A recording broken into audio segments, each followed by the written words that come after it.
No, Joe. You have to remember that you and your Democratic friends are the bad guys in every scenario here. Nothing is better off now that you've taken office. And that includes the ones rooting for you at CNN, not so much CNN Plus anymore, but MSNBC too. Let's bring in our panel to hear about what they have to say about all this. Washington editor at The Spectator, Amber Athey, and reporter from the Daily Caller, Brianna Lyman. Welcome to the show. All right, so Biden. All right, so Biden insults literally half the country, 80-something million Americans.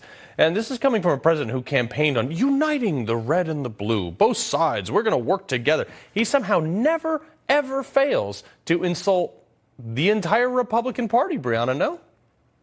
No, and I mean, since day one, the Biden administration has gone on a campaign to try to smear right-leaning Americans. I mean, you think back to August, they said those opposed to COVID-19 restrictions and lockdowns could be possible domestic terrorists. We know the Republicans have been opposed to that. In February, they said those who spread misinformation and create public distrust with government institutions could be domestic terrorists. So what Biden did today is he tried to exploit an issue that ultimately is about states' rights to smear not only esteemed justices, but millions of Americans. And what he did there at political posturing at the expense of the characters of millions of Americans who had no fault of their own are now extremists. And Carl, the reason he did that is because Democrats now have a huge obstacle ahead of the midterms. They have to try and discredit not only Trump's popularity, but the power of his endorsement. Look at what happened in Ohio. Republicans who were endorsed by Trump did great. And what's the best way to discredit them?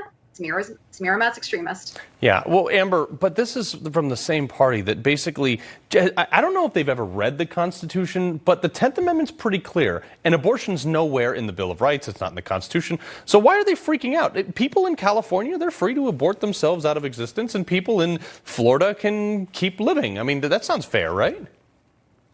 Yeah, you're exactly right, Carl. But here's what it is. I think that a lot of these people who are out there being the loudest voices in favor of, endless abortions through the third trimester are dealing with a lot of internal guilt that they're projecting on other people. They don't want to be told that what they're doing is wrong because objectively they know that it's wrong. And this is the extremist party. They're the ones who disagree with the majority of Americans who believe that abortion should be banned after the first trimester, if not after just a few weeks when a baby starts having a heartbeat. So for him to turn around and claim that Republicans are the ones who are extremists when they simply want to give various states the right to make their own decisions, that's called federalism. That's how our country was founded. Yeah. It's just so backwards, and they're clearly projecting their own insecurities on everybody else. Yeah, nobody has banned abortion. Look, I'm actually somewhat socially liberal on a lot of things, and I'm like totally fine with this. I don't see any problem here, either constitutionally or morally. Like, you don't want to get an abortion? Fine. If you do want to get an abortion, you have to do so in conjunction with the laws of your legislature in your state. Federalism, like you said. All right, moving on to the fake news, this outlandish freak out. I mean, the key talking point we've seen from all this is this. Listen to this, Brianna. The willingness to trade off women and women's rights for people's own personal political views is sickening. Republicans should be ashamed of themselves. For a party that says that they're all about individual freedom, they're hell-bent on taking away freedoms from so many women. But if this ruling as drafted becomes law, this incredible leak of a draft opinion, it eviscerates women's rights. This is setting women back in so many different ways with so many different consequences. Oh, Brianna, now you can define a woman. Ironic, huh? Carl, you took the words right out of my mouth. It's actually nice that finally we're coming to terms with what a woman is. But, I wish you would have included, there's this clip of Joe Scarborough yesterday morning. He actually came on MSNBC and he said that he's upset because should this draft opinion be the opinion that's actually issued, it would take away the voices of the voters.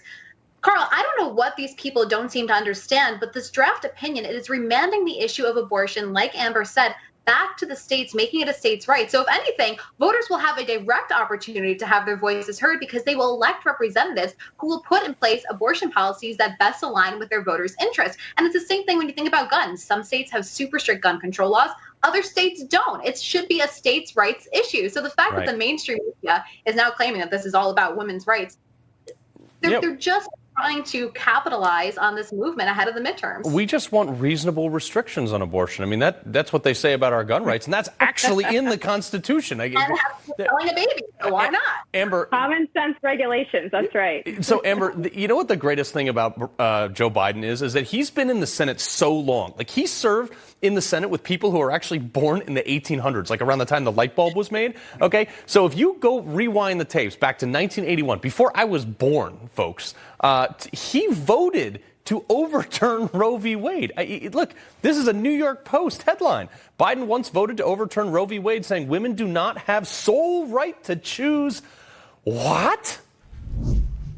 Yeah, and, you know, he used to say that he was in opposition to federal funding for abortion. Now he supports federal funding for abortion. This guy is the biggest flip-flopper on abortion, and yet he calls himself a devout Catholic. That's perhaps the worst part of it. And I find it really interesting that the party that was hand-wringing about, you know, undermining faith in our institutions and what is Trump doing to all of our institutions, people are losing trust in the system. Now they're downplaying the fact that this draft opinion was leaked from the Supreme Court and honoring the person who did it as some kind of hero.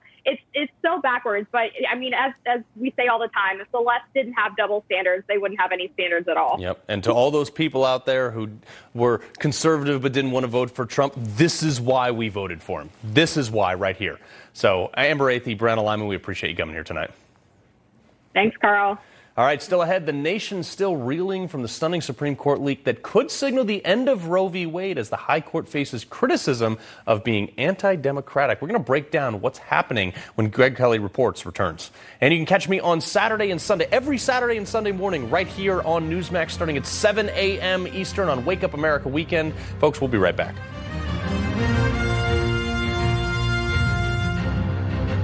A liberty-loving American takes on Washington, Hollywood, and the whole media establishment. He's Chris Salcedo. Join his fight.